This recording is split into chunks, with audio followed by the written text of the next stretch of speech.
To Hackberry, Louisiana now, where President Trump is delivering remarks on energy and the economy. He just wrapped up a tour of an export facility there. Let's listen in. And knowing the group very well that did it, they have two more phases that they're probably going to be starting pretty soon. I know I shouldn't say that, Jeff, but that's the way it is. From right here in Hackberry, Louisiana, you will very soon be exporting clean American natural gas all over the globe. With the incredible grit, skill, and pride, the 7,000 workers at this facility are helping lead the American energy revolution. That's what it is. #1 in the world, not even close. And you know, I just approved a lot of pipelines going through Texas and other places, including, as you know, the Keystone XL pipeline I approved. The Dakota Access Pipeline. These were lines that were worked on for a long time, and they never would have happened. We did them, I think, in my first week. And it's great. It's great. And it's clean, and it's environmentally better than the alternatives. You know that. In Louisiana, Texas, New Mexico, Colorado, North Dakota, Ohio, Pennsylvania, and states all across our land, workers like you are lighting up our homes, powering our factories, and reducing energy costs for hardworking American families. You are not only making our nation wealthier, but you are making America safer by building a future of American energy independence. We are independent. We don't need anybody. We don't need anybody.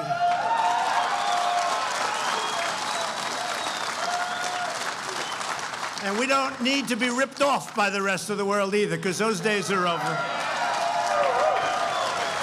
You know, I went around, I used to, especially in my previous life, I'd go around, I'd see these airports in different countries, the most incredible airports in the world.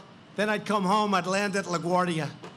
I'd land at Kennedy or Newark, or I'd land in LAX, and they are not the same. We used to be the leader, but we're going to be the leader again. We have things designed right now that nobody would have ever believed. We will be the leader again, and it's going to happen very quickly, and it's already happening. And by the way, this is a big factor when you look right behind me.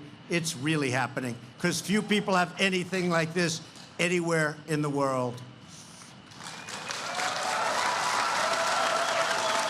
And now, instead of relying on foreign oil and foreign energy, we are now relying on American energy and American workers like never before. And, you know, we work with other countries, and we work with their energy, and we take their energy, we buy it, we produce it, but we don't need to if we don't have to, if we don't want to. It just works out pretty well that way, but anytime we want, we can stop. The energy we produce here in our country is better, cheaper, and cleaner than our foreign competitors, and it's not even close. You people know that better than anybody. It's your business. We're thrilled to be joined by many of the great leaders from Louisiana, a state I love very much, and based on the votes, I should love it very much. I should. And I do love it. And I love the people. I love the people of Louisiana. Very special people. Thank you, darling. Thank you very much. Thank you. I even like that guy that just said it. I want to just introduce some of my friends, some of my warriors. They're warriors. And they really helped me a lot. You know, we've done a lot. Nobody has done more in the first 2 years of an administration, no matter where. The fake news back there. Look at all of them back there. Hey, fake news. They're going to be very famous. They're going to be very famous tonight. Some will go and sign movie contracts tonight. Look at these guys. But we have great people, and they're tremendously talented. Senator John Kennedy. John, stand up. Thank you. Thank you, John. He's a tremendous man. Senator Bill Cassidy. Dr. Bill. Dr. Bill. Nobody knows more about health care and medicine. Whenever I have a question, I'm sorry, John, we call that man. You do and I do, because there's nobody like Bill for that. And we're working on some great things. And thank you very much, Bill, you and John and the whole group. Also, a man who's perhaps braver than I am. House Republican Whip, Steve Scalise.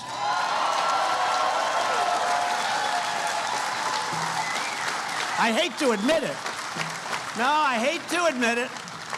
I hate to admit it, folks, but he got, he was playing in the baseball game against the Democrats, and he was not in such great shape, but he wouldn't miss it.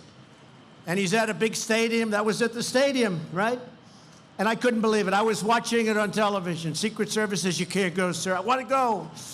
But they said, you can. He's standing at second base. Not the first batter, but the first pitch. He gets a shot, hit right at him, but it was hard. I said, I don't believe it. I couldn't see where the ball was going, but I could see it was going to second. And I knew who was standing in second, Steve. And Steve went through a little problem, right? I saw him that night, and it looked like he wasn't going to make it. I knew that night that his wife loved him because she was crying like I've never seen a woman cry before. I said, Steve, about a month later, I said, Steve, your wife and family loves you. Because I know some cases where it's not quite that way. Not quite. In fact, sometimes you see smiles on their faces. And I say to that peer, you're in trouble. This isn't working. But you have a great family. But the balls hit to Steve really hard. And all of a sudden, they show a picture. He's on the ground. That ball is right there. He picked up that ball, and he got it, and they made it out. I said, that's the most incredible thing. And I compared him to the great Bobby Richardson, 12 years in the New York Yankees. He had the greatest range of any second baseman ever, they say. He'd field them behind shortstop. He'd field them. So Steve can only move about 6 inches. But I'll tell you what, there was no chance that that ball was going through. Right, Steve? No chance. He got it out. And then they did something very smart. They took him out of the game. He came out like the biggest hero. 1 out. You're the greatest, Steve. I appreciate it. And everybody in this country appreciates you, okay? Brave guy. Brave guy. And another brave and hardened representative, somebody that's helped us all the time, Clay Higgins. Clay, thank you, Clay. We got some good ones over here. Thank you, Clay. Mike Johnson. Mike, thank you, Mike. Fantastic job, highly respected. Thank you. Ralph Abraham. Ralph. Great job, Ralph. And Garrett Graves, thank you very much. Thank you. Thank you, Garrett. Thank you. That's a great group of people. They really help us. We got a lot done. Tax cuts and regulation cuts. Without the regulations, I hate to say it, but you wouldn't be looking at these monster, beautiful pieces of art, because I call them pieces of art. Thanks also to Louisiana Lieutenant Governor Billy Nungesser. Where's Billy? Where is he? Billy, thank you. Thank you, Billy.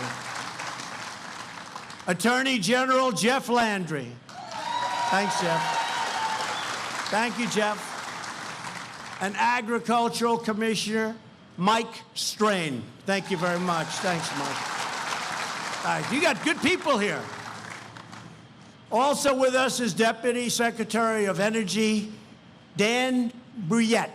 Dan, good job. Good job.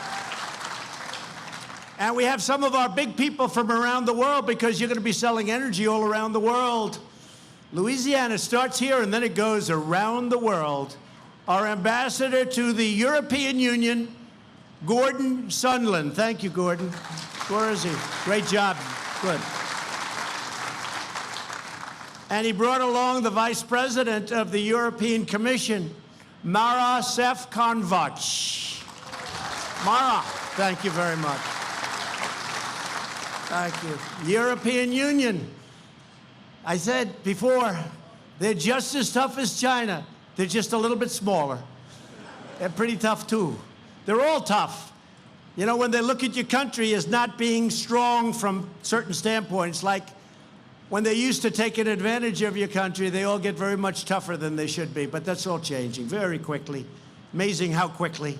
I especially want to thank Sempra Energy's chairman and CEO, Jeff Martin. Jeff, that was great what you said and what you've done. Thank you for the tour.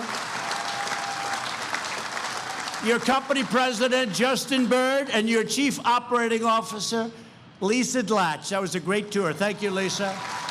Thank you very much. Thank you very much. Great tour. It was not long ago that Sempra planned to build a natural gas import terminal on this very spot. That was in the past, when our leaders pursued policies that were anti-American energy, and anti-American worker, and anti-America wealth. It all ended. But those days are over. Now we have an America First energy policy, just like we have an America First policy. It's music to people's ears. So we believe in unlocking our nation's resources, empowering our country's workers, and bringing back our wealth. Because our wealth was taken, our jobs were taken, our plants were closed, and then they'd come back, build a product, and sell it into our country for no tax, no nothing.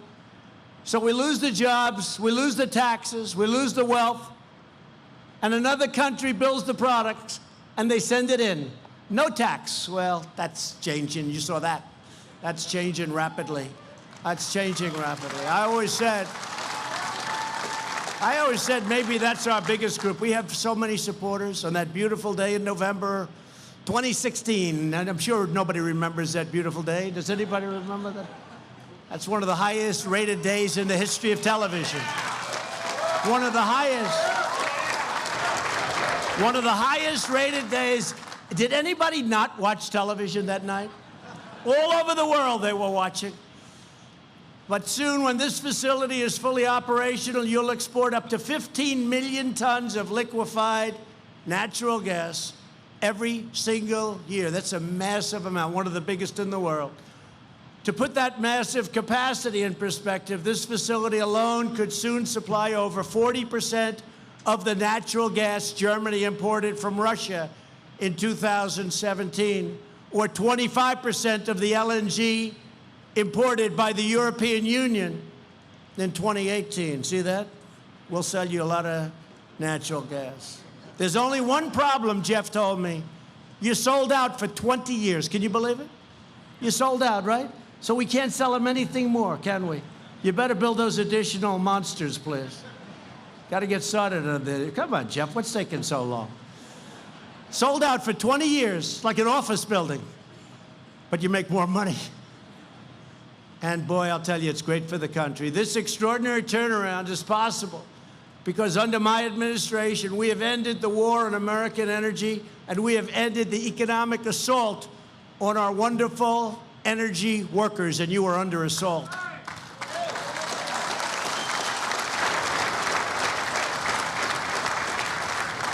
And now they talk about the Green New Deal. The Green New Deal, everybody go home, you just lost your jobs. The Green New Deal that's a hoax like the hoax I just went through. I'm not even sure, it might be a bigger one, and mine was pretty big. Mine was unlimited. Think of it, the Green New Deal, under that deal, I didn't have this isn't down. But John Kennedy, Bill, under that deal, everybody in this room gets fired. All of the thousands of guys and women standing on these buildings get fired, they go home. Because under the Green New Deal, they don't like clean, beautiful natural gas. They don't like anything. They don't know what they like. They sort of like wind, even though it kills all the birds. You want to see a bird cemetery? Go under a windmill sometime. You'll see the saddest. You got every type of bird. You know, in California, you go to jail for 5 years if you kill a bald eagle. You go under a windmill, you see them all over the place. Not a good situation. But that's what they were counting on, wind. And when the wind doesn't blow, you don't watch television that night. Your wife said, "What the hell did you get me into with this Green New Deal, Charlie?" By unleashing American oil, natural gas, and clean coal, workers like you are helping to fuel America's historic economic boom. That's what it is. It's never been anything like this. And all over, we have plants going up of different kinds. We have the greatest economy in the history of our country. Last month, we created another 263,000 jobs, crushing expectations. The Wall Street geniuses said maybe 160. That's pretty good, by the way. No, we beat them by a lot. And since the election, we created nearly 6 million jobs, including 57,000 new oil and gas pipeline construction jobs.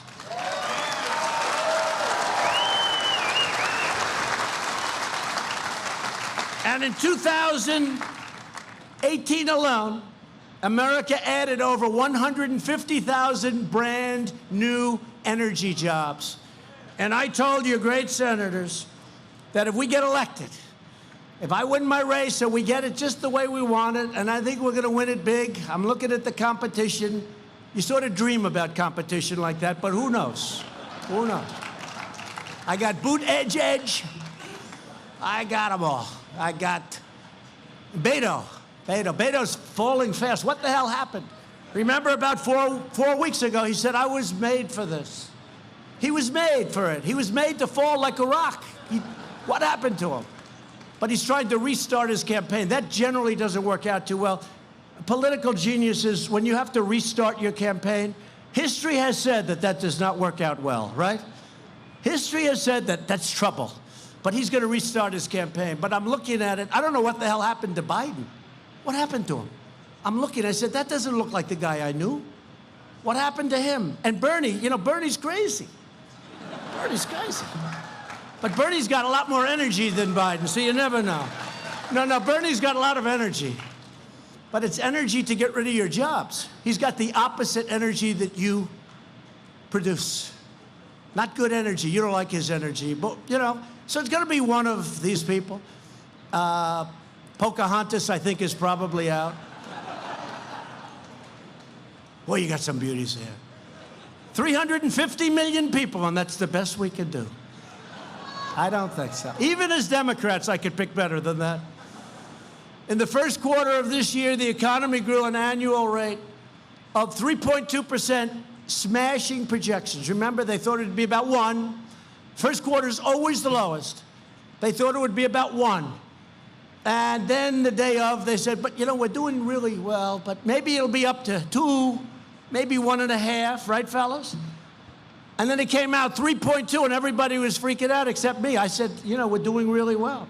And again, the first quarter is always the weakest. Almost always is the weakest quarter. So 3.2%. Now, when I ran, they were all saying, you can't say 3%. And last year, we hit 3% for the year. And we had 1 month at 4.2%. And frankly, if interest rates would come down a little bit, we'd do it 5%. If I get a little help, need a little help. Got to get my little help there. I'm not going to be a wise guy. I want a little help. Little lower interest rate, a little quantitative easing, just a little bit, we'd hit 5. Unemployment is at its lowest rate in 51 years.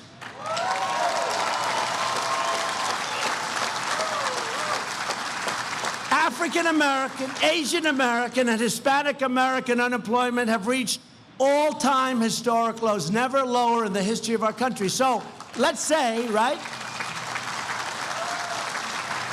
So let's say I'm on the debate stage and we start talking.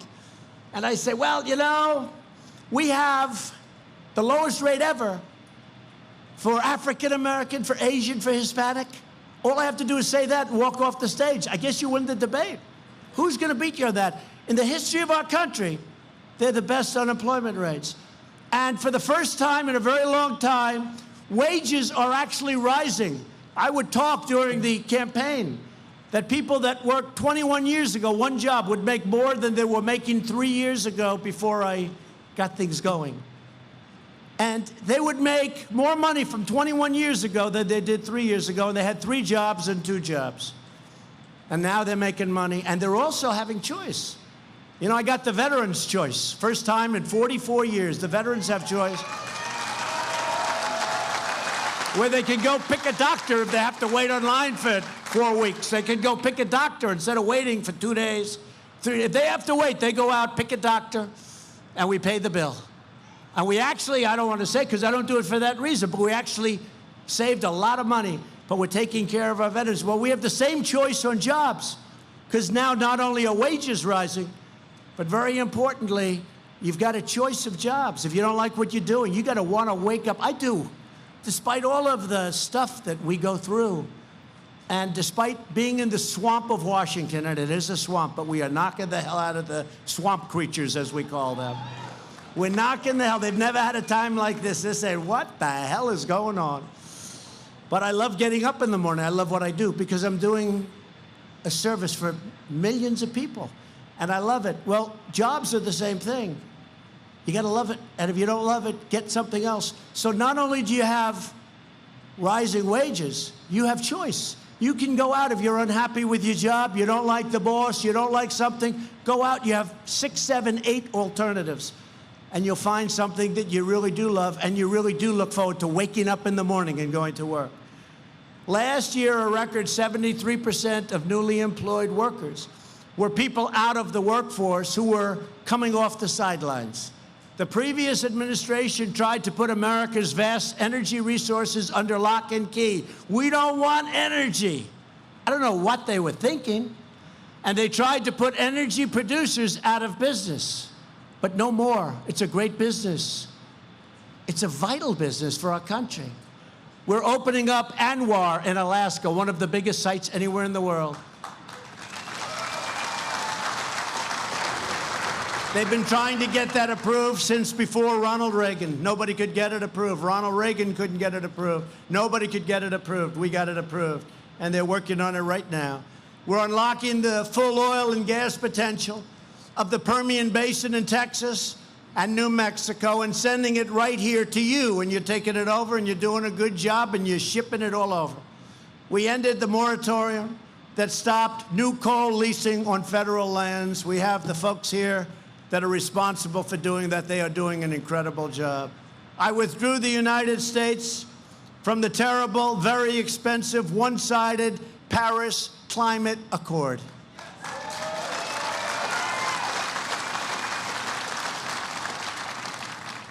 You just take a look at Paris. The president's a friend of mine. Sometimes I'll call him up. How's it doing over there? How are you doing in Paris? Not so good. Not so good. The yellow vests. And you know, that was all about the Accord, because they were charging people tremendous amounts of money and sending that money all over the world to countries that they never heard of, and the people got tired of it. I saved $1 trillion by not going with the Paris Accord. And I thought I'd take a lot of heat, and instead we've been praised for not doing it. We've been praised.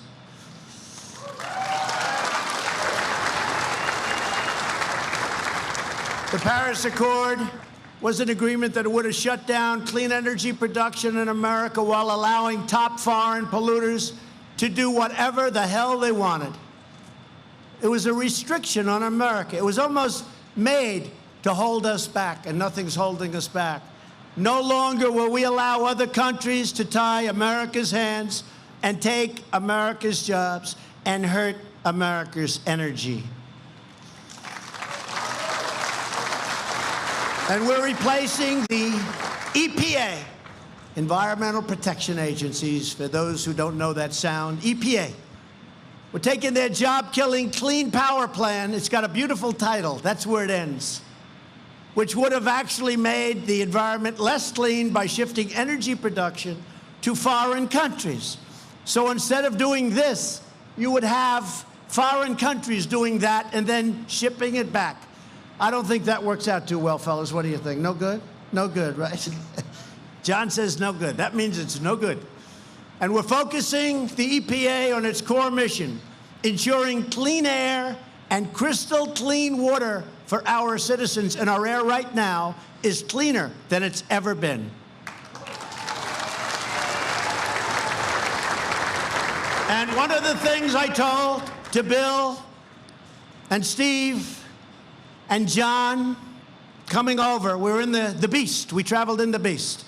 I think it's the world's most expensive army tank, right? The windows, the walls. But they said, sir, we'd love to have John Kennedy saying, Whatever you could do, I-10 bridge. You know the I-10 bridge?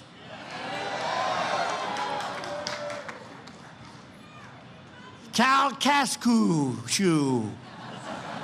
But I like I-10 much better. Can we go by I-10? Do you mind? Okay. You know, you've been saying that word your whole lives. Me? I just heard it about 20 minutes ago. So the I-10 bridge, and I say this, and I give you this commitment, and I can't play with these three. Steve, John, Bill, everybody sitting here.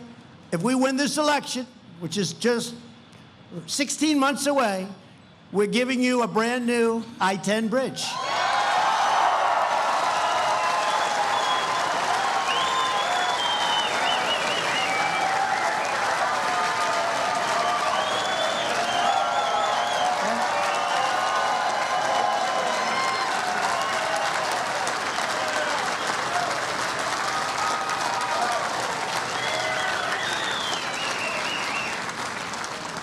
I didn't know it was going to be that popular.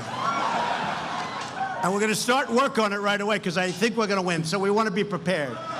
Okay, so we'll start work on it right away in terms of planning, everything. And let's do a beauty, okay? But it's a very unsafe bridge, a lot of problems, and we're going to give you a new one. They've been trying to do it for a long time. So we're going to start planning and development right away, and we'll have it all set to go day one, right after the election, okay? Good.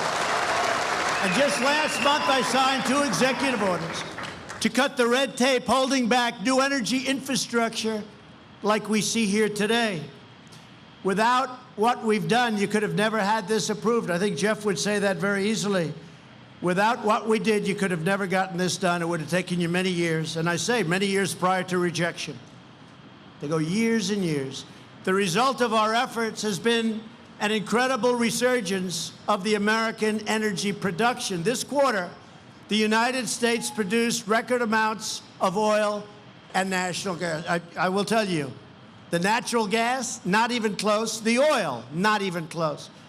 Since the election, private companies have invested in $500 billion in the U.S. energy industry. They put $500 billion, and it looks like it's going substantially up from there, including in this great state where many tremendous projects of all different types are planned. And not only in the energy business, in other businesses also. In the past 2 years, we've expanded our LNG exports to the world by nearly 500%. 500%. And it was heading south, folks. It was heading south fast. The United States has now been a net exporter of natural gas for 2 straight years, and our net energy imports are the lowest level that we've had in over 60 years. In other words, bringing it in, the lowest in 60 years. In 2018, American energy exports alone brought down our trade deficit by $215 billion, and we're pursuing a vision not just of energy independence, but of American energy dominance. When we get those pipelines approved, you'll see it go up 30 and 40% from already #1 in the world. You've been listening to President Trump speak about the economy and energy there in Hackberry, Louisiana. The president also spent some time slamming 2020 Democrats and called the Green New Deal a hoax.